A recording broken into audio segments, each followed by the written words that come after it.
Hey guys, welcome back to my channel. For those of you that are new here, my name is Danielle. It has been a long time since I've uploaded, and that's not because I'm going to tell you the same thing. I record, but then I don't edit. So my phone memory may be kind of full, so I'm going to just give you guys a quick update because I don't want to edit. I just want to upload this as it is. If it cuts off, there may be a part 2 to what I've been up to in my life and everything like that. So today is October, I don't even know the date. We're halfway through October. I just know this Saturday is the 24th. So we're about a week away from Halloween or so. You know what I mean. So where I've been all year. So back in December, me and my husband and my daughter, we ended up moving to the LA area.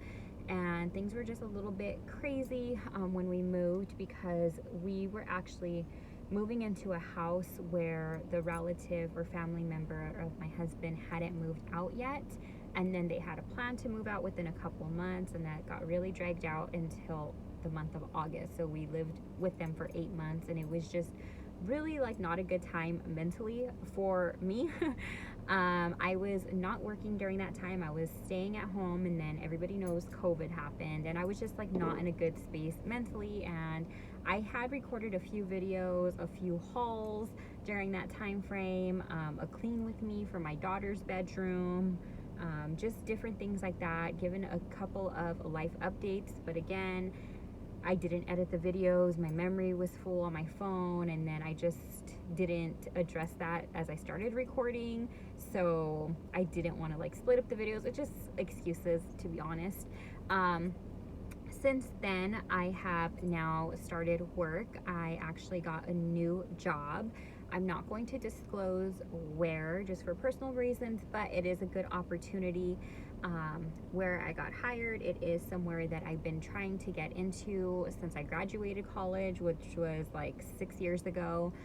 So I'm super excited. There's a lot of opportunities with this position, or just like growth.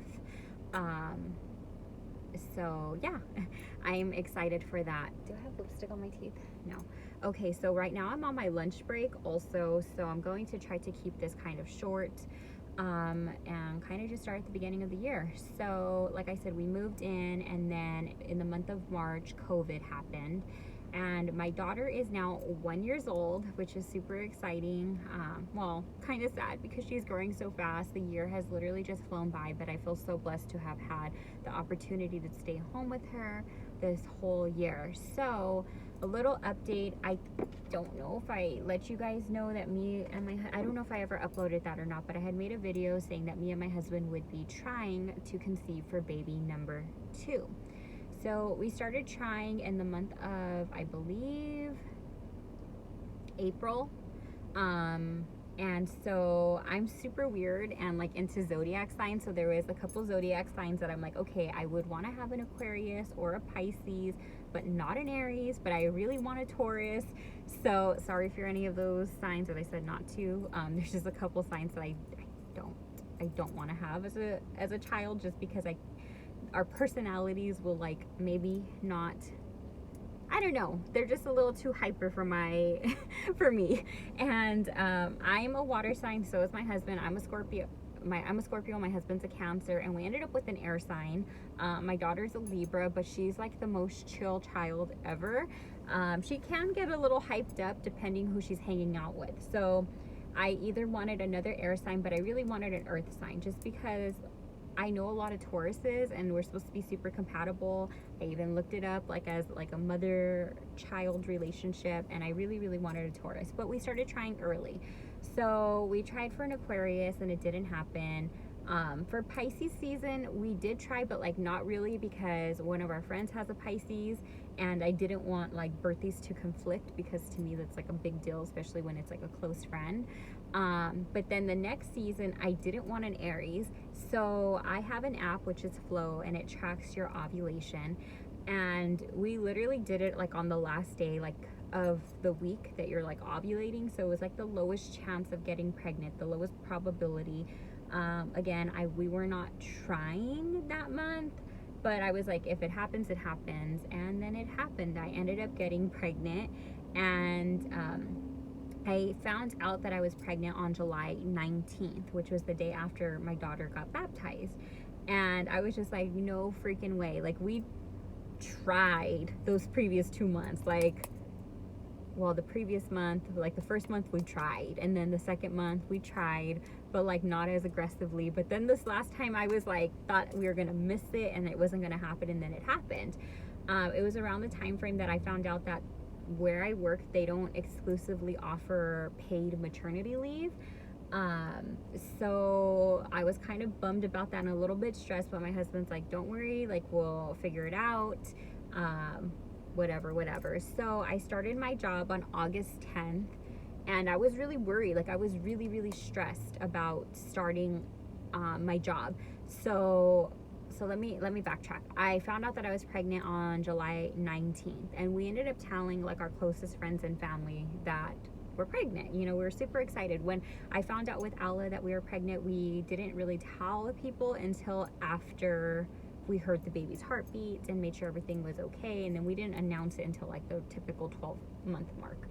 And so when we found out, we ended up telling like our closest friends and family, just assuming that everything was just going to work out just like it did before.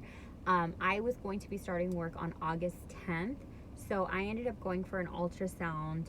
My dates may be a little bit off, but around the week of like around August 5th. Okay, so when I went to that ultrasound, the baby was measuring 5 weeks, 5 days, and that's exactly where the baby was supposed to be according to my app. And then I ended up starting my job, and I didn't have like an actual doctor during this time, so I scheduled an appointment just with like a pregnancy women's clinic, where I would have been measuring 9 weeks. So it was around the end of August when that appointment was supposed to be, something along those lines. And 3 days prior to that appointment, I ended up being at work, and I went to the restroom and I checked the toilet paper, and I was kind of spotting, but not really. It was more just like, this may be TMI, so if you're grossed out, just exit. It was more like discharge, but it kind of had like a slight light pink. Like, anybody normal probably would have missed it, but I'm super like in tune, and I'm like, what the heck is that? And so it kept happening throughout the day, and I was like, like, is this something to be worried about or not worried about? Like, I didn't know. So then I ended up getting on YouTube, and then I saw a video of somebody who was around the same amount of weeks pregnant. Oh my gosh, this lady's chasing after her little kid.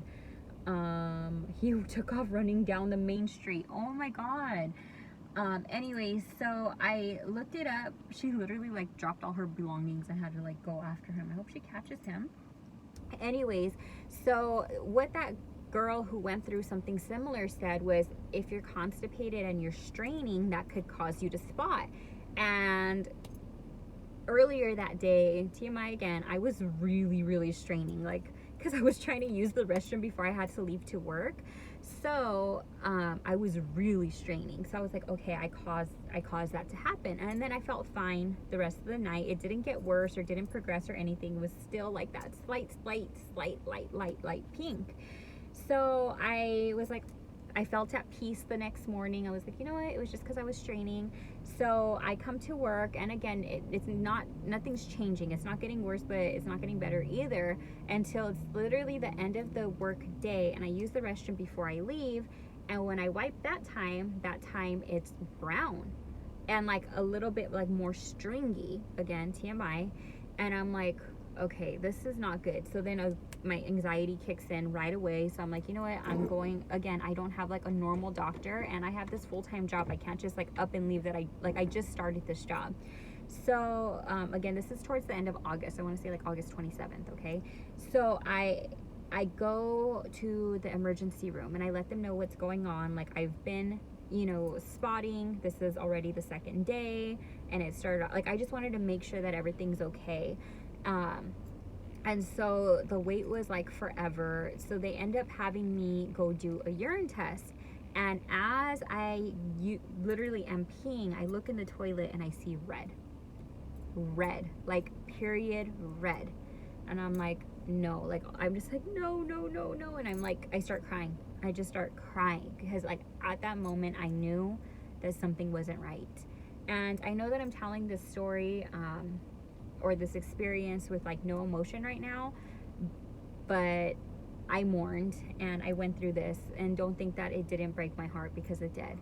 So I'm crying like through my face mask, like mocos and all, okay, like tears, like my face mask is soaked.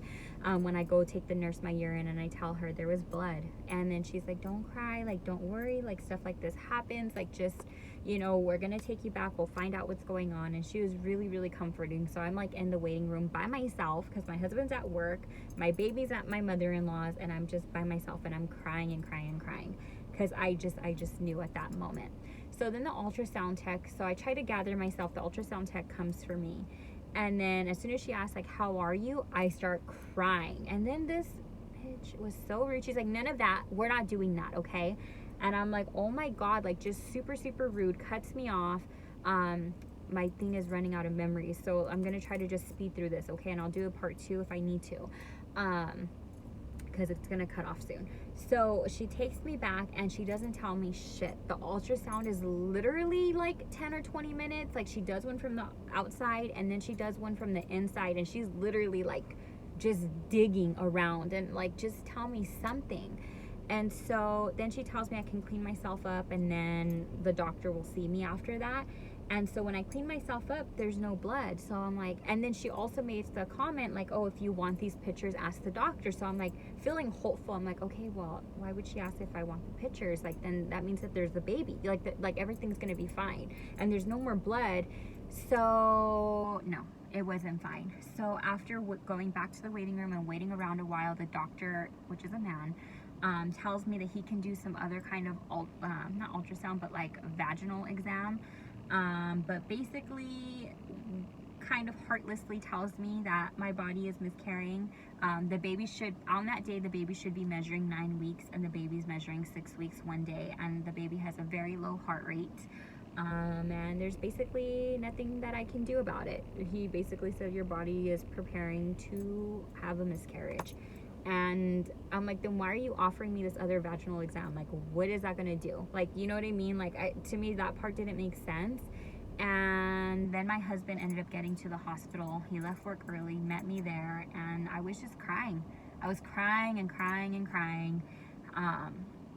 They hand me my paperwork and I'm just devastated. I call my mom, I call my sister, and I'm just crying because I just feel so helpless. Like, there's nothing that you can do in that moment. And he basically says, like, wait for it to naturally happen and give yourself a few weeks and for it to happen. And so I kept my original appointment with the women's doctor for 2 days later, just for like the hopes. I've watched some miracle videos on YouTube, and I'm like, maybe there's a chance the baby still has a heartbeat. Maybe they're just measuring small, but they'll catch up, you know?